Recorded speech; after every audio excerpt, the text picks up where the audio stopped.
এটা কি বলুন তো? এটা হচ্ছে বাঘ। গাছের পাতাটি হয় বাঘের ছালের মতন, আর দেখতেও বীভৎস, কিন্তু খেতে খুব মজা। এটাকে বলে বাঘমুখী, কেউ বলে বাঘকচু, কেউ বলে বাঘমুখী। এই দেখুন,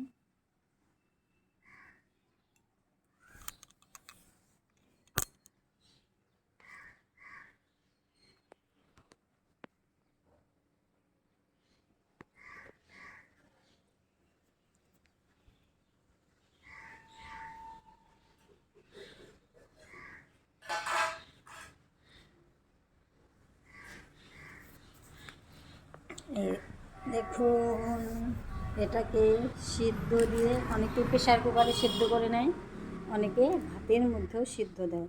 সিদ্ধ দেওয়ার পর শুকনো লঙ্কা ভেজে লবণ দিয়ে, তারপর সর্ষের তেল দিয়ে ভর্তা করা হয়েছে।